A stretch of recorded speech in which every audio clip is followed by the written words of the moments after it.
अस्सलाम वालेकुम दोस्तों, मैं नाशाद रहमली हूँ और आप देख रहे हैं मेरा YouTube चैनल। दोस्तों, ये वाहिद YouTube चैनल है जिस पे आपको इस खित्ते की हर अहम जुबान में व्लॉग मिलेगा, तो सब्सक्राइब जरूर कीजिएगा। आज मैं आपको उस गुजरे जमाने के बारे में बताऊंगा जब पार्टीशन से पहले लाड़, थरपारकर, पश्चिमी राजस्थान, कच्छ और काठियावाड़ सकाफती, समाजी और मुआशी तौर पे एक दूसरे के बहुत करीब थे। एक था वो ज़माना जब पाकिस्तान और इंडिया के कुछ इलाके मसलन काठियावाड़, कच्छ, मगरबी राजस्थान, लाड़ और थरपारकर एक ही तर्ज मुआशरत और एक ही सकाफत की आमाजगाह हुआ करते थे। एक थी वो तहजीब जिसमें अमन, शांति और इंसानी अक़दार की वो खुशबू रची बसी थी, जिसमें समाजी रवैयों की तस्वीर दिलों को जोड़ती है, लोक अदब और सकाफती रंगों को परवान चढ़ाती है, जहां अगर कलाकार गुम भी हो जाए तो भी कला बोलती है। वो सब कुछ तारीख के झरोकों में कैसे गुम हुआ, क्यों गुम हुआ, ये सवाल तारीख की किताबों में मौजूद है, मगर एक शानदार तहजीब के चेहरे पे वो स्याह निशान नमोदार होने लगे जिन्हें सीमा रेखा कहा गया। एक तहजीब बिखर गई, वक्त के मुसव्वर की बनाई गई एक तस्वीर बेदर्दी से फाड़ दी गई, एक समाज बिखर गया, एक दौर आंखों के सामने वीरान कब्रिस्तान की खाक बनकर रह गया। रिश्तों के दरमियान दूरियां और फासले लेट गए, तारीख का एक बाब बंद हुआ और दूसरा शुरू हुआ।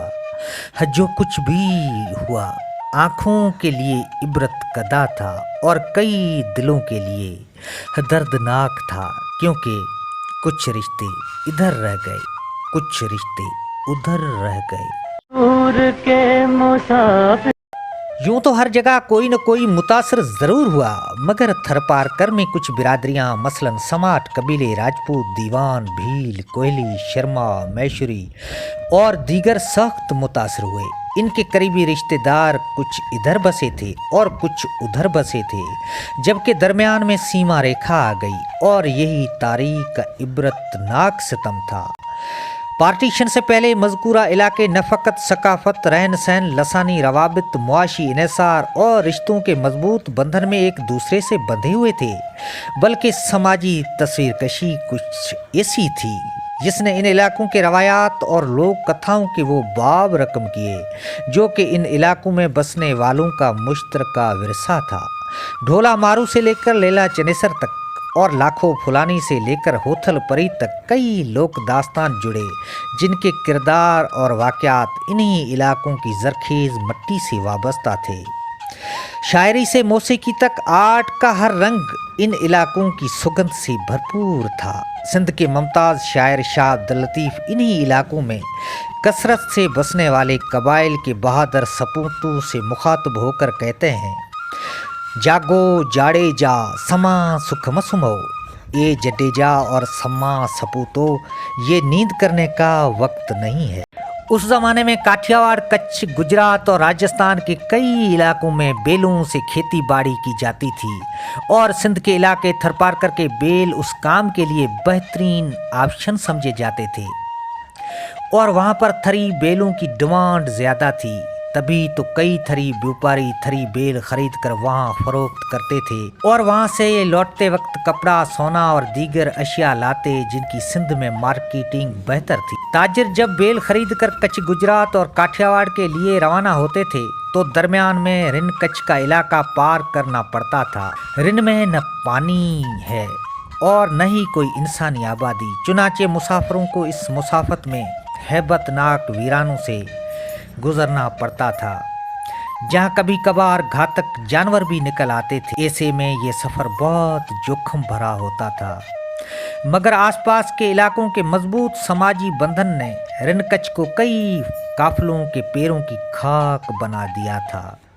रात के वक्त का सफ़र ज़्यादा ख़तरनाक होता था, क्योंकि आसपास शराबों और तारीकियों में रास्ते के रुख का तयन करना बहुत दुश्वार होता था, मगर फिर भी रातों के सवार मंजिलों की तलाश जारी रखते थे। कुछ अपने अंदाज़ों से और कुछ आकाश के सितारों की मदद से। उस ज़माने में सफ़र के लिए ऊँट और घोड़ों का इस्तेमाल ज़्यादा होता था। सिंध में पहली बार काठियावाड़ी घोड़ियाँ इन्हीं ताजरों ने लाई थीं, जिनके कानों के गोशे एक दूसरे से ऐसे मिले होते थे जैसे दो तलवारों के छेड़े एक दूसरे से मिलाए गए हों। बड़े बड़े सींगों वाली विड्यारी कच्छी गाय का नस्ल भी थर में इन्हीं ताजरों ने लाया था।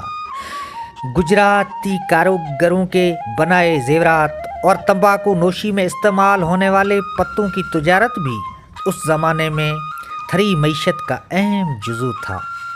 बाजरा, ग्वार, नीम ट्री और कई अक़साम के पौधों और फसलों के बीज भी थर में पहली बार कच्छ गुजरात से आए थे। सोढों और राजपूतों के फेंटे और घोड़ों के श्रृंगार की अशिया समेत कई चीज़ें ऐसी हैं जो कि अब भी मज़कूरा बाला तहजीब की बाक़ियात हैं। वो ज़माना और वो समाजी रंग अब केवल माजी का आईना बनकर रह गया है, मगर ये भी हकीकत है कि इंसानों की बनाई गई सीमा रेखाएं इंसानों को रोक लेती हैं। मगर इन इलाकों के परिंदों को किसी वीज़ा की ज़रूरत नहीं पड़ती, चुनाचे वो अपनी परवाज़ें जारी रखते हैं। चांदनी को कोई सीमा रेखा नहीं रोकती, वो इधर भी होती है और उधर भी। ऐसे ही हवाओं को भी कोई सरहद नहीं रोकती, क्योंकि हवाएं आज़ाद होती हैं। तहजीबी, समाजी, तारीखी और जाग्राफियाई हकायक तो क्या, इन इलाकों के शजर, पौधे, घास, जानवर, परिंदे और मानसून सिस्टम भी एक जैसे होते हैं। और तो और इन इलाकों की ज़मीन पे गरज चमक की रोशनियाँ और घनघोर घटाओं के रक्स भी यकसां होते हैं। मेघ मल्हार की रानाई और रेत में जज़ब होने वाली बारिश के कतरों की खुशबू का तो कोई जवाब ही नहीं होता।